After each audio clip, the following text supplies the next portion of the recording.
엄청 말 잘하시네요. 헐. 그래요? 예, 제가 그 대답을 잘 안 하고 다음으로 넘길 때 하는 표정입니다. 좋은데? 여러분이 보는 저의 쑥스러운 모습을 되게 이렇게 즐거워하시고 것 같아요.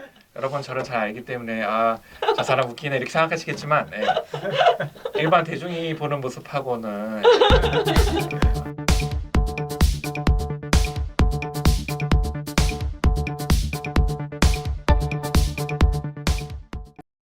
어떻게 스피노자로부터 푸코 강의를 하시게 되었는지. 제 이제 학위 논문에 박사학위 논문에 주제 중에 하나가 이제 자기 의식이라고 하는 건데요.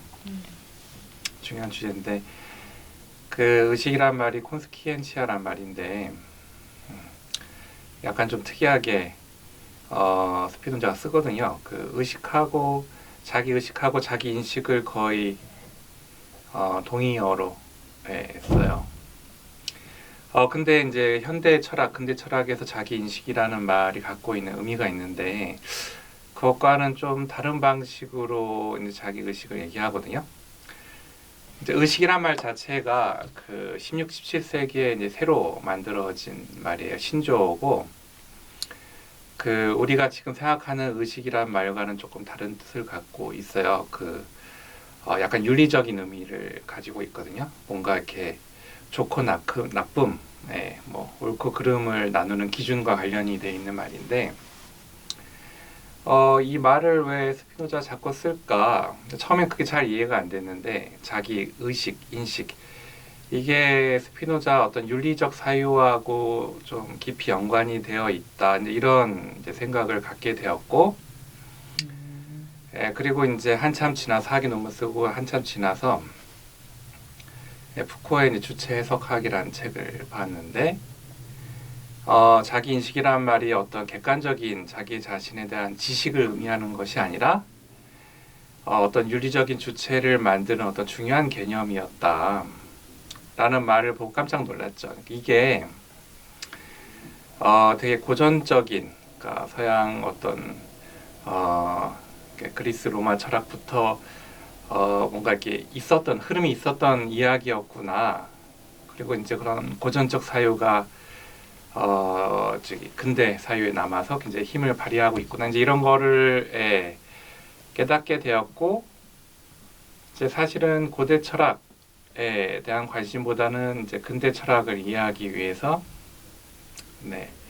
푸코의 주체 해석학이라고 하는 굉장히 재밌는 책을 읽었고, 그러다가 보니까 푸코의 눈을 통해서 고대 사유에 대해서 관심을 갖게 됐어요.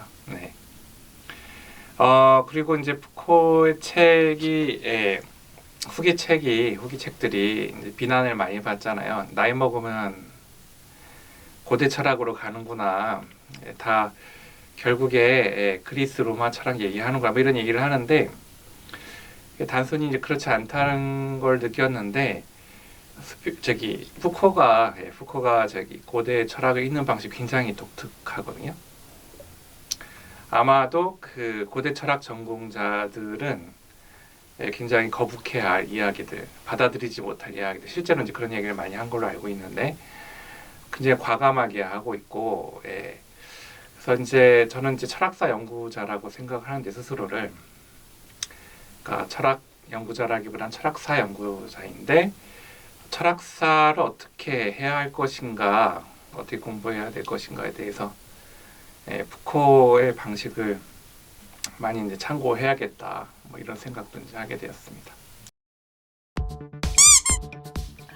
실존의 미학 관련된 거를 설명을 좀 들어보고 싶어요. 그러니까 실존의 미학하고 대비되는 말이 그 영혼의 형이상학이거든요. 약간 도식적으로 얘기하자면 그 푸코가 그 플라톤의 두 개의 저서 그 알키비아데스하고 라케스를 이렇게 대비시키면서, 그러니까 사실 우리가 익숙한 거는 사람들이 항상 말하는 거는 영혼의 형이상학, 그러니까 우리의 영혼이 도대체 무엇이냐, 그런 영혼으로부터 출발해서 세계를 이해하고 뭐 이런 것들. 근데 이거 말고 또 다른 전통이 고대로부터 있었다. 어떤 그 이론적인 사유보다는 삶에 대한 거, 그 비오스라고 하잖아요. 삶에 대한 것이고, 그래서 뭐 장인을 갖고 비유를 하기도 해요. 이렇게 자기 삶을 다듬는. 이게 이제 실존의 미학의 문제이고요. 예술 작품을 만드는 것이고 그러니까 삶을 하나의 작품으로 만드는 것이고, 그러니까 예전에 이제 진실의 내용이 문제였잖아요. 뭐 이데아가 어쩌고저쩌고, 뭐 우리 영혼이 어쩌고저쩌고 이게 이제 내용이 문제였는데, 그러니까 그런 진실을 말하는 방식 자체, 그거를 또 삶을 통해서 이제 실현시키는 그거 자체를 되게 중요시 여긴 것 같아요. 그걸 이제 실존의 미학이라고 했고, 실존의 미학에서 이제 특히 이제 푸코가 중요시 여기는 거는, 그러니까 푸코가 분석하고 있는 거 보면 어떤 사람은 뭐 하루가 끝나면 뭐 저녁에 오늘 무슨 일이 있었는지 뭐 되돌아봤다느니, 뭐 음식을 뭘 먹었다느니, 뭐 스승과 어떤 편지를 주고받다느니, 뭐 편지를 쓸 때 어떤 내용을 써야 된다느니, 뭐 밥은 뭘 먹어야 되고, 뭐 하여튼 이런 되게 자잘한 어떤 삶의 규칙에 대한 얘기들을 이제 많이 쓰는데, 그러니까 어떤 보편적인 하나의 대원칙이 있는 것이 아니라 수많은 삶의 규칙들이 있고, 그리고 이제 고대인들은 그런 삶의 규칙을 그냥 받아들여야 되는 게 아니라, 그 여러 삶의 규칙 중에서 어떠한 삶의 규칙을 내가 스스로 선택할 것이냐.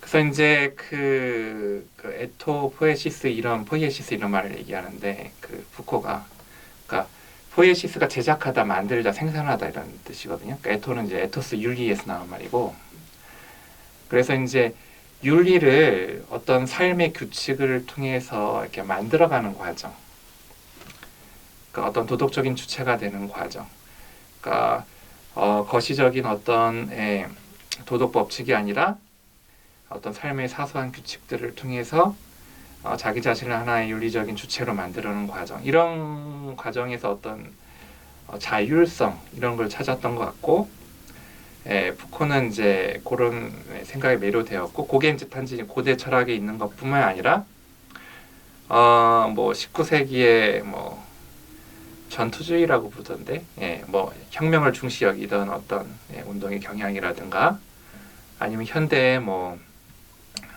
보들레르나 뭐 마네 같은 예술가들의 예를 통해서 그런 어떤 고전적인 윤리, 그리고 그로부터 나오는 어떤 자율성이라는 가치, 뭐 이런 걸 얘기하고 싶었던 것 같아요. 실존의 미학을 통해서.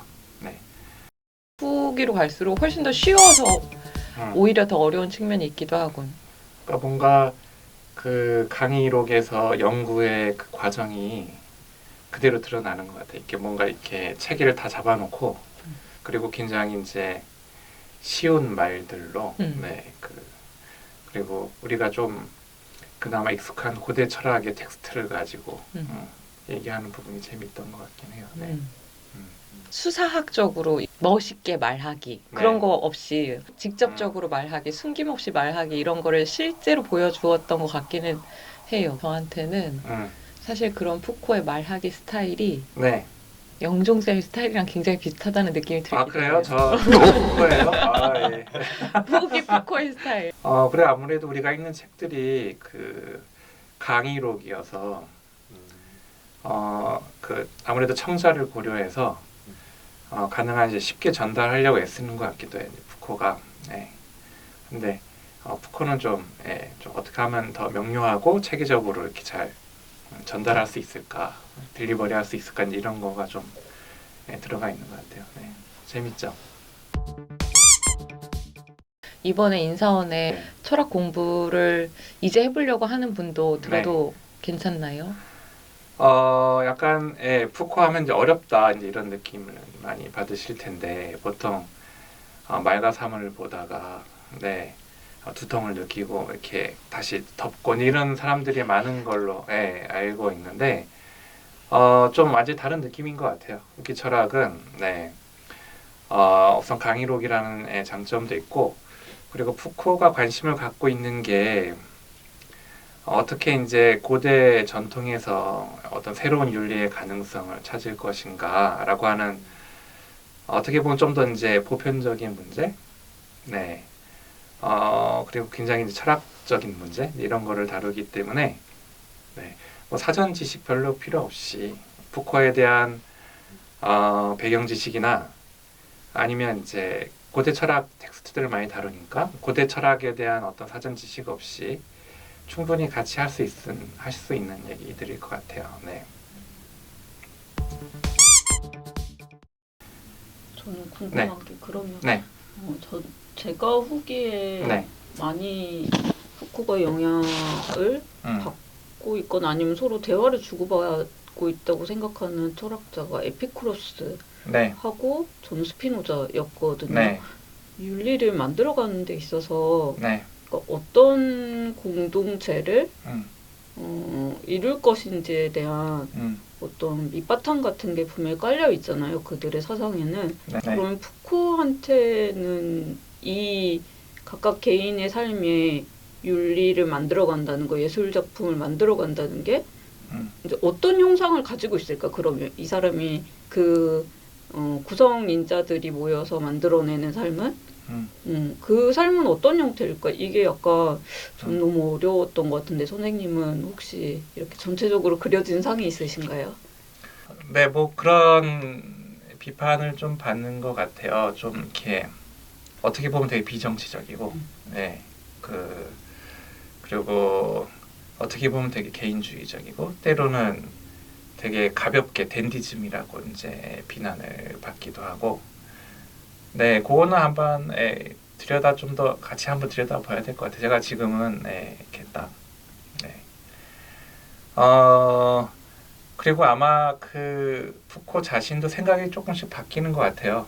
그 주체 해석학이나 뭐 주체성과 그 진실, 진리, 뭐 이때 얘기랑 그 다음에 그 우리가 마지막에 그 진실의 용기랑 그때 또 내용이 좀 이제 바뀌는 것 같고요. 네. 그런 뭐 화두로 삼아서 같이 한번 읽어보는 시간이 되었으면 좋겠습니다. 네.